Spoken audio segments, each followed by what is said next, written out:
Hey everyone, welcome back to Hey's workshop. Today we are working on the gear Doga. Now this is an old project that I scrapped years and years ago, and I just kind of kept it in this bin. Recently I've been cleaning out all my model boxes and just putting them into plastic bins. Over here you see that's my old gear Doga. It used to be blue. Ever since I stripped it and then I just put it away and I've never seen it again.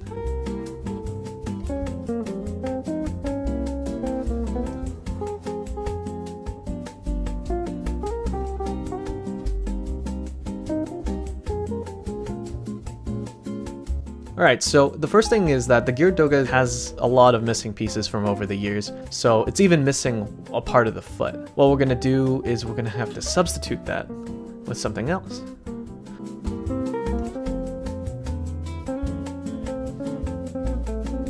And over here in the Greeblies bin, I found a high-grade new Gundam's foot that we can repurpose and retrofit into this new joint.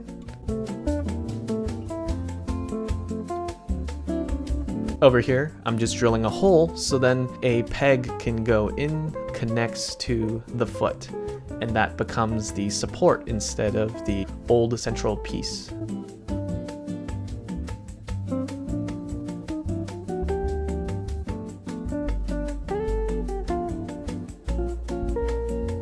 Over here, the foot is way too loose, so what I'm going to do is I'm going to place it with a tighter polycap, so then that way when I put it together, it will actually fit together.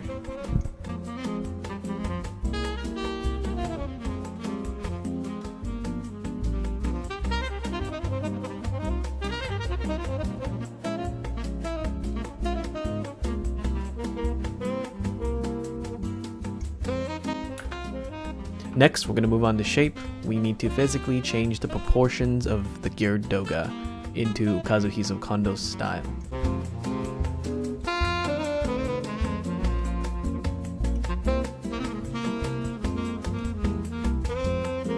So over here I have a piece of plot plate, and this plot plate here has been cut.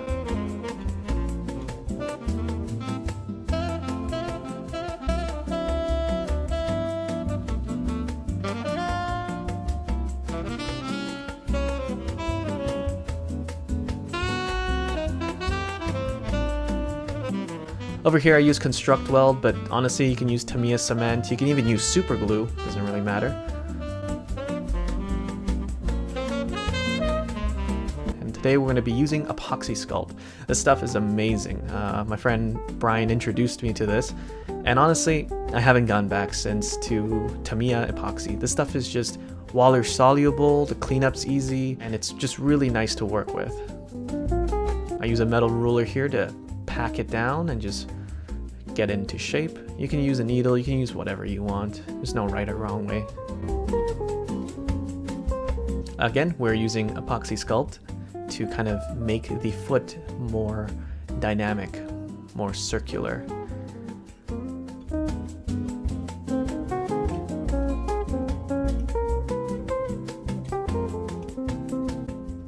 Make sure to take your time. There's no right or wrong methods of application. Just mix well A and B and just tap it down. Take your time with it. There's no rush.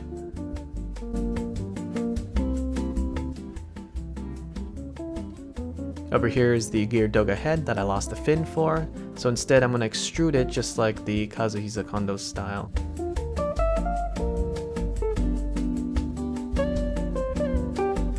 I'm using a needle here to kind of roll it into shape, and eventually it will dry up, something like that.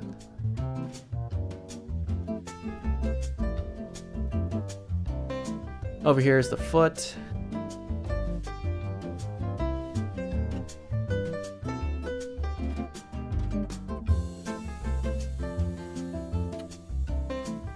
Again, we're using epoxy sculpt. It's just so easy to use this stuff.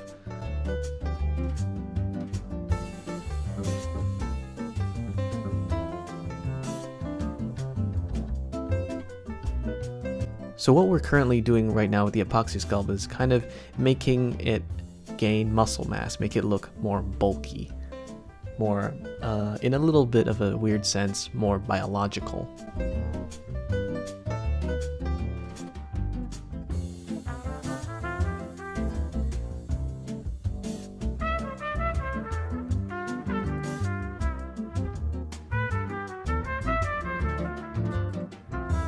Over here I'm using the epoxy to create larger forearms, make them protrude out a lot more.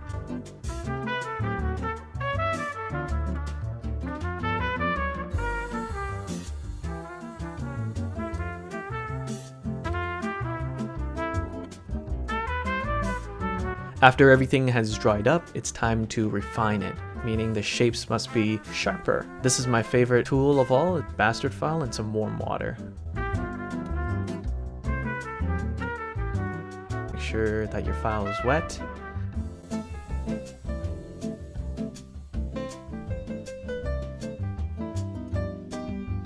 This piece here needs to be sanded down. And the bastard file cost me $2. I got it at a dollar store here. It's called Daiso, it's called Omomo now, but that's where I actually pick up most of my supplies.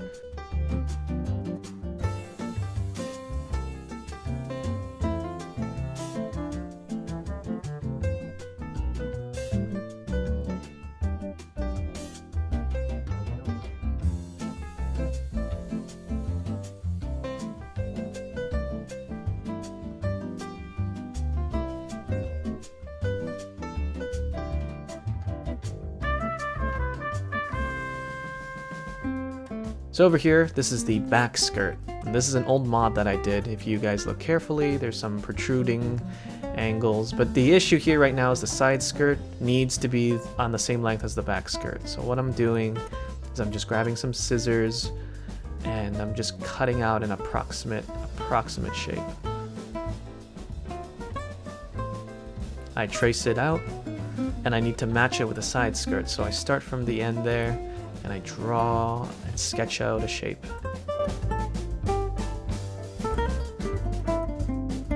Take your scissors and cut it. You don't always need a knife. It's whatever's convenient for you. And if you just copy the other side, you'll get something like this.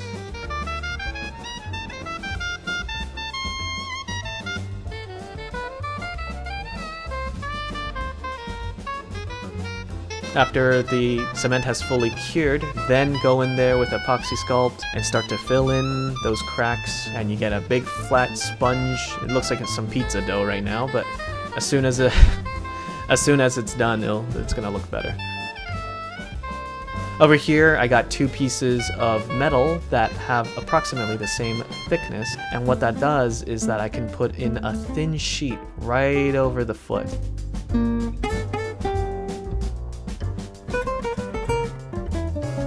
I pack down some epoxy sculpt, push it in, use a roller if you have to. I have a bamboo skewer here and I'm just gonna roll it out. And when I roll it out, it's gonna be the same thickness. After you remove them, you have a piece that has the same thickness, and then you just slather it on there like a, I don't know, like a Belgium sandwich. I've never I think I'm gonna stop with the references now. And as soon as the putty has dried, start cracking away at it. I'm just using my knife here, and just chipping away the pieces. And you'll get something like this, something more refined. And over here, next step, we have the gun. In Kazuhisa Kondo's gun, it's probably one of the most prominent pieces, so it's very important that this thing becomes one of the flashier things coming out of this project. Over here, I have a lot of Greeblies and a lot of old model kits that I've never touched before. It comes from the Gunpla graveyard.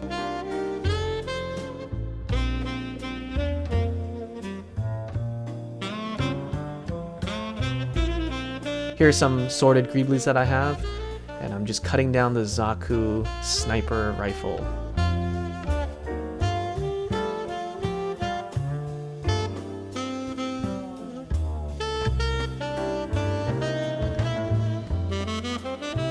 Initially, it's not that good. It's still really skinny. You see that there's no body to it. But after a long time of tweaking, this is what you can get. So let me explain this for a second. It'll take a long time to get used to, and it's something that you just have to do yourself. It's not something that I think could be taught, honestly. If the shapes look right, just keep slapping it on until everything makes sense. Over here we have the side of the Mark II cannon originally that we started off with. Over here is the shin and the calves of the GM high-grade kit, separated apart. And over here we got this gasoline tank airbrush looking thing, and that's from the Sentinel EXS Gundam High Grade. I want to try to identify as much pieces as I can, but honestly these are just scrap pieces that the members have thrown away. Over to hydraulic tubings. So there are two types of tubing. The first one over here is a more strong and rigid type that might take a little while to get the shape down, but once it does, it will never change its shape.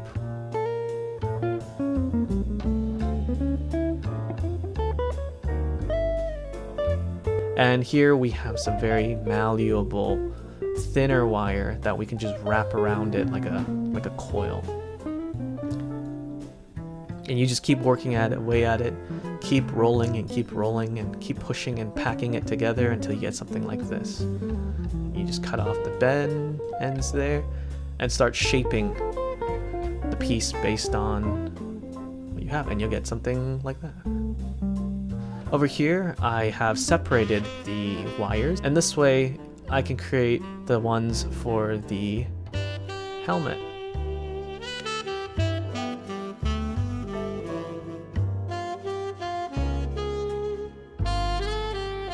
And I think that this texture variation differs a lot from the waist power lines.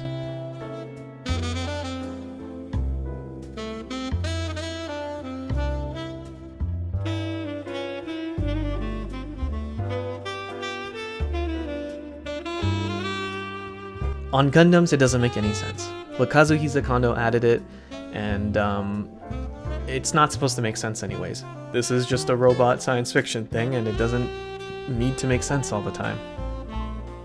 Over here I'm using an old school technique of using pins, and I'm even using screwdriver flat ends to push the putty down.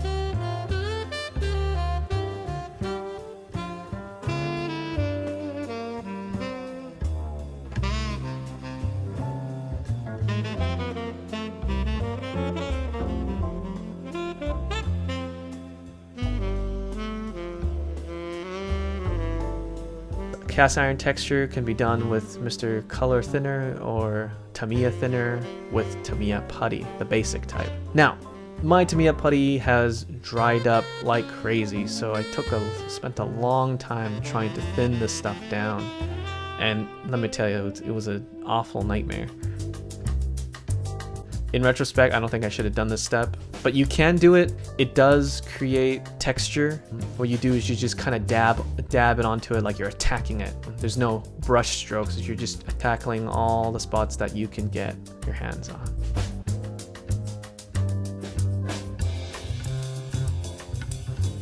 And as you're doing this tackling method, you're creating rising textures.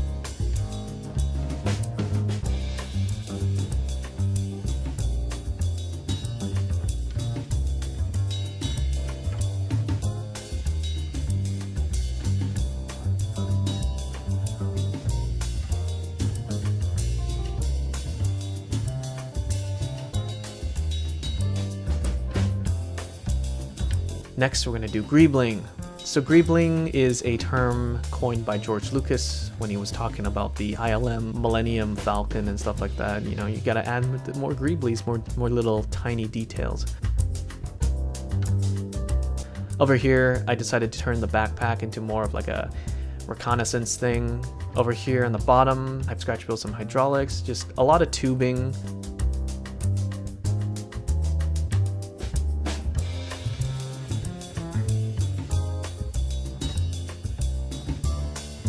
Over here, these are Kotobukiya mini Greebly details.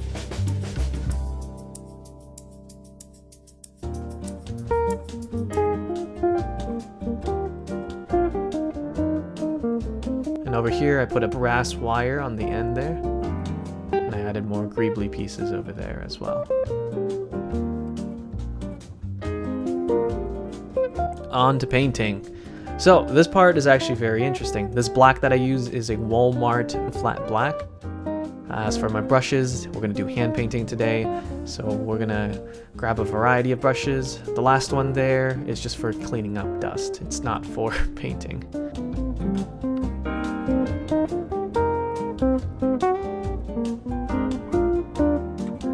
This is where I put palettes. A lot of people use wax paper to make palettes, but I use Mr. Color and use Tamiya.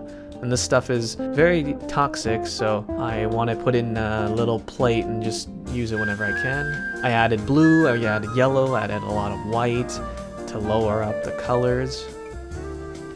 And over here, I'm just patting it down, doing splotches, and I don't really care about whether or not I have consistent coats. That's not the point. I want to create more texture variety, a lot more color variety. So I'm just tackling it however I can. I'm trying to go into the body and trying to avoid the edge of the lines. And over here, fast forward a little bit, I am painting a turquoise greenish blue color onto all the base pieces.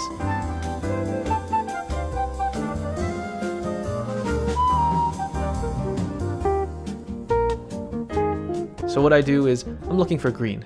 I painted up the bluish green, and in order to lighten things back up, I'm gonna dry brush this yellow onto it. And when I put the yellow on, it created this vibrance. It created this kind of huge tonal variation. And it's certainly a lot more interesting to look at than a basic clean paint job. And I think this type of stuff is very hard to get on airbrush, if it's even possible on airbrush. But I like to put the kit together and then just start going away at it. I put more yellow on the highlights. Over here, I'm using Craft Smart white and black. Yes, these are craft paints. And what I'm doing is I'm just dry brushing, and I'm just also doing a combination of dry brushing and tackling onto the gun. And the gun has multiple grays. Over here, this is a Momo base that I got for $250. Here is a caliper that I also got from a Momo for $250. And it measures out a foam board and ruler and scoring knife, which I also got from Omomo. This foam board fits perfectly into the base, and I also have these magnets, which are also from Omomo. And over here on the bottom of the foot is where we're going to drill out and put in one of the magnetic pieces. The other magnetic piece is going onto the foam board. I'm going to have a clear piece of plastic that I bought also from Omomo that is cut to shape, and it just clicks in just like that, and it's magnetized. It won't fall over. So to spice up the setting, I decided to have the geared Doga stationed at an airport or maybe some kind of large cement pavement.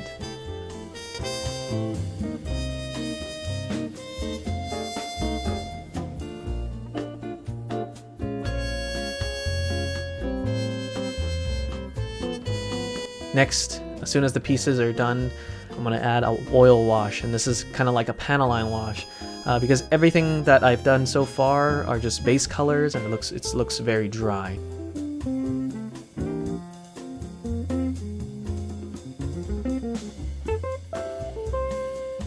Put it a little bit on the brush, and I just go to town with it, and I cover the whole thing in black. And what I do after is I just start wiping immediately. Keep in mind that oil paints have an extremely long work time, so if it doesn't look right, what I do is I just take my time, I keep wiping, and if I wipe too much off, I put more on. So it's a very back and forth process, and that's something that I really like about oil paints that I can't get in regular acrylic paints. Over here, you see the left leg and the right leg. They are completely different. The paint that I use for detailing are also dollar store craft paints. Since these details are so small and I'm doing weathering, as long as they have a bright pigment, I'm fine with it. A lot of people say that you need Tamiya, you need Mr. Hobby, Honestly, just work with whatever works for you, and every single product has their uses, and I like it to keep it cheap because I'm a student, so I just use whatever I have laying around.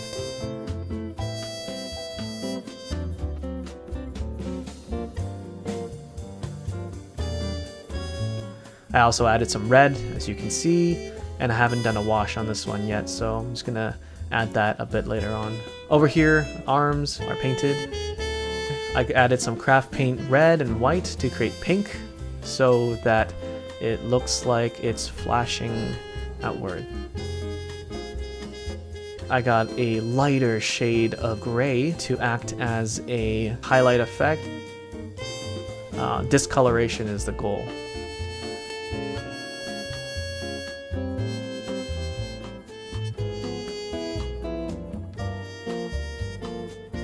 For the decals here, I just found some random American jet fighter from the scrap bin, and I just so happened to find some that has insignia on it, like 6B.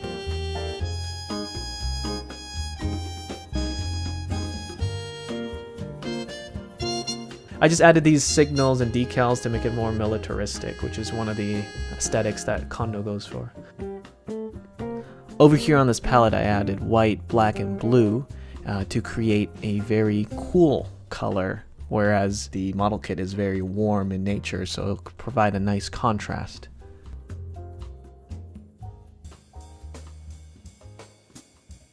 So over here is the finished base, and if you look at it, I added a lot of different variations of the same color, and I kind of just tweaked with it until it worked. Over here is the foam to keep the magnet inside.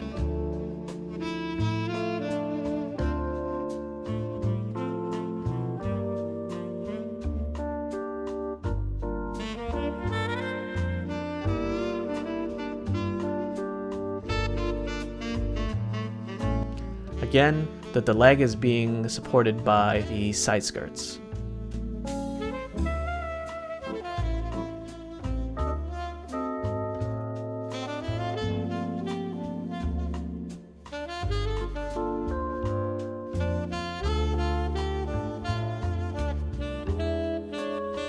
And the magnet works. Very nice. I think the best part of putting a model kit together is finally assembling the damn thing. This is the most exciting part. This kit actually took a long time. I just went on and off because I was stuck with the color choices, but I think I finally found something that I really liked.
I had a really great time building this model kit.